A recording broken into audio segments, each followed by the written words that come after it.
இன்றைக்கி நாம் மசாலா எறா கிரேவி செய்ய போகிறோங்க. வாங்க வீடியோக்குள்ளே போகலாம். எறாலாம் உரித்து எடுத்துட்டோம். க்ளீனாக இருக்குது பாருங்கள். இப்படி தான் முதுகில் வந்து இந்த கோடு போட்டு அந்த அழுக்கு எடுத்துடணும். அப்போ தான் சுத்தமாக இருக்குது பாருங்கள். இப்போது நல்லாவும் இருக்கும் செஞ்சதுக்கப்புறம் அந்த அழுக்கெல்லாம் க்ளீன் ஆன பிறகு. இப்போ சமையல் பண்ணிடலாம் வாங்க. இன்றைக்கி நம்ம எறா கிரேவி செய்ய போகிறோம். வாங்க எப்படி செய்கிறதுன்னு பார்க்கலாம். நம்ம இப்போ ஒரு கடாயை வச்சுட்டோம். எறாக்கு தேவையான மசாலாலாம் வறுத்து எடுத்துக்கலாம் வாங்க.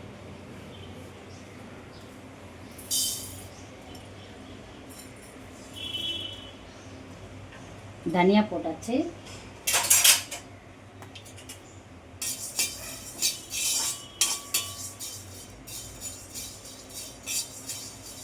கொஞ்சம் நல்லா வறுபடட்டும்.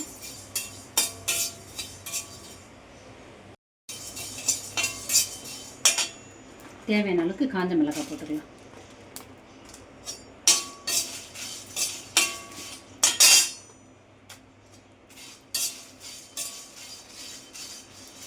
கொஞ்சம் மெதுவாக வச்சுட்டு வறுத்துடுங்க.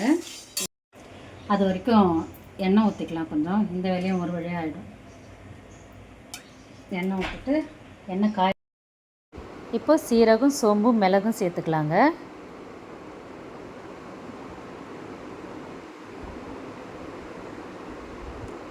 எவ்வளோ எறா இருக்கோ அதுக்கேற்ற மாதிரி மசாலா போடுங்க. பட்டைலாம் அதிகம் போட்டுறாதீங்க. நான் நிறைய எறா எடுத்ததுனால கொஞ்சமாக பட்டை சேர்த்துருக்கேன். அடுப்பை சிம்மில் வச்சுக்கோங்க.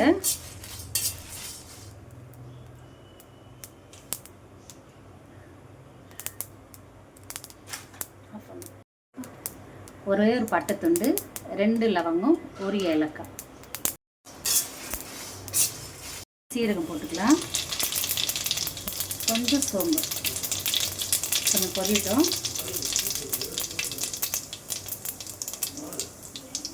அப்படியே வெங்காயம் சேர்த்து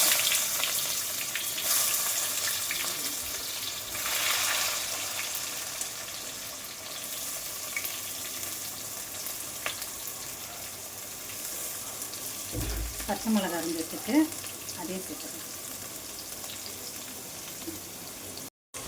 இது கஸ்தூரி மெதிங்க. இது வந்து லாஸ்ட்டில் போடுது. ஏன்னா ஃபஸ்ட்டில் போட்டால் தீஞ்சிடும். அதனால தான் லாஸ்ட்டில் போடுறேன்.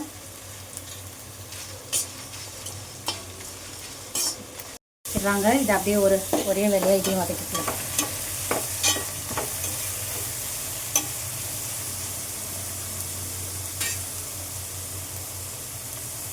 கொஞ்சம் கருவேப்பிலை போட்டுக்கலாம்.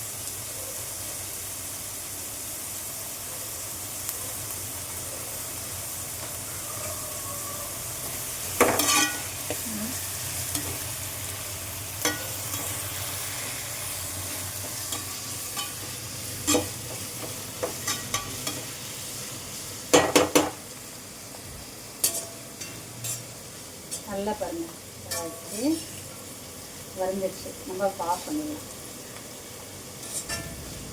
ஆஃப் பண்ணிட்டோம். கொஞ்சம் நேரம் ஆறட்டும். ஆறுனதுக்கப்புறம் பொடி பண்ணிக்கலாம். மிக்ஸியில் போட்டு நல்லா ஆறிடுச்சு. இப்போ நம்ம வந்து அரைச்சி எடுக்கணும். அதெல்லாம்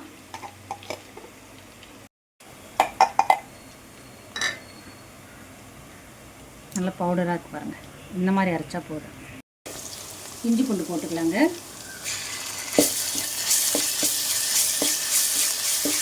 இஞ்சி பூண்டு போட்டு நல்லா கிளறி விடுங்க. நல்லா அடிப்பு வச்சுருங்க. அந்த பச்சை வாசனை போகிற வரைக்கும் நல்லா வதக்கணும். தக்காளி, வெங்காயம் நல்லா வதங்கிடுச்சுங்க. இப்போ நம்ம தக்காளி சேர்த்துக்கலாம்.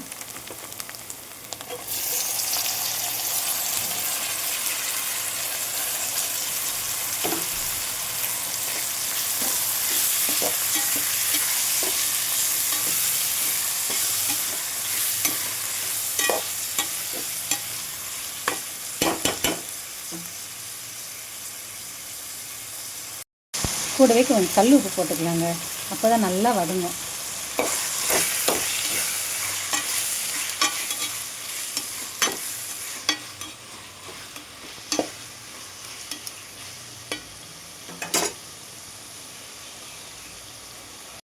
கொஞ்சமாக மஞ்சத்தூள் சேர்த்துக்கலாம். ஏற்கனவே இறால மஞ்சத்தூள் போட்டு தான் அலசியிருக்கோம்.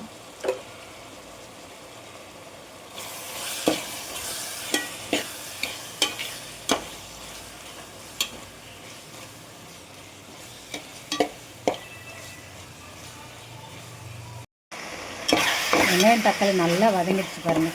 எந்த அளவுக்கு வதங்கினா போதும். சூப்பராக வதங்கிடுச்சுல, நல்லா வதங்கிடுச்சு. இப்போ நான் வீட்டு மிளகாத்தூள் தான் போட போகிறேன். ஏற்கனவே மிளகாத்தூள்லாம் அரைச்சி வச்சுருக்கேன் இல்லையா, மசாலாலாம் போட்டு மிளகாலாம் போட்டு அரைச்சி வச்சுருக்கேன். அதனால் இப்போ கொஞ்சமாக போட்டுக்கலாம், தேவையான அளவுக்கு.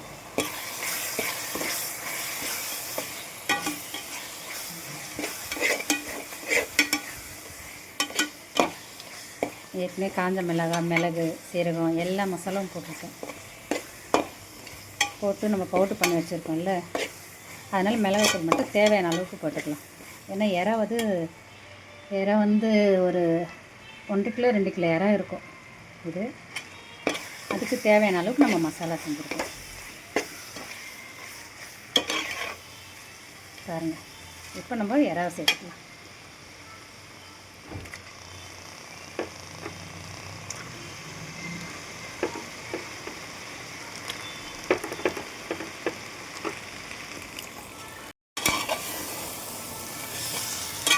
இறாவை போட்டுட்டு நல்லா கிளறி விடணும், அடி பிடிக்காமல்.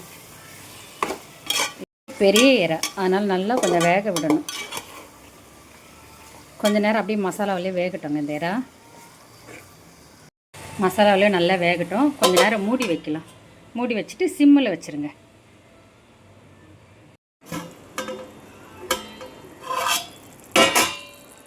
மசாலா நல்லா வதங்கிடுச்சு பாருங்கள். எண்ணெய் பிரிஞ்சு தனியாக வருது. இந்த மாதிரி வந்ததுக்கப்புறம் நம்ம அரைச்சி வச்சுருக்கல மசாலா, அதை சேர்த்துக்கலாம்.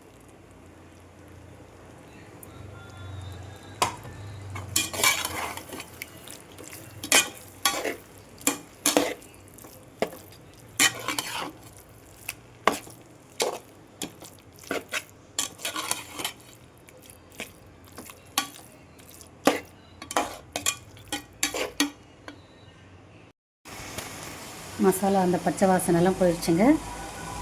இப்போ தேவையான அளவுக்கு தண்ணி போட்டு வதக்கிறப்பவே 10 நிமிஷத்துக்கு மேலே இறாலே வந்துடுச்சு. இப்போ கொஞ்சமாக தண்ணி ஊற்றிக்கங்க. நல்லா தண்ணி ஊற்றி கிளறி விட்டுட்டு மூடி வச்சிருங்க.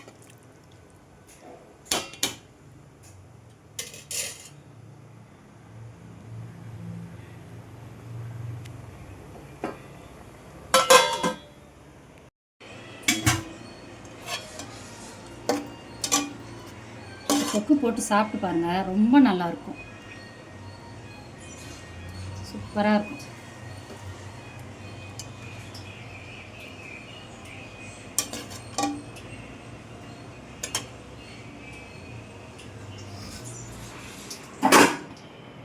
சாப்பிட்டு பார்க்கலாமா எப்படி இருக்குன்ட்டு?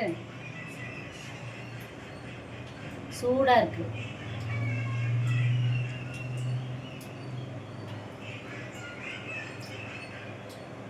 ரொம்ப நல்லா இருக்குங்க. நீங்களும் உங்கள் வீட்டில் செஞ்சு பாருங்கள், டேஸ்ட்டாக இருக்குது, ரொம்ப நல்லா இருக்குங்க. நீங்களும் உங்கள் வீட்டில் செஞ்சு சாப்பிட்டு பாருங்கள். இந்த வீடியோ பிடிச்சிருந்தா லைக் பண்ணுங்கள், ஷேர் பண்ணுங்கள், சப்ஸ்கிரைப் பண்ணுங்கள். இன்னொரு வீடியோவில் பார்க்கலாம். பாய்.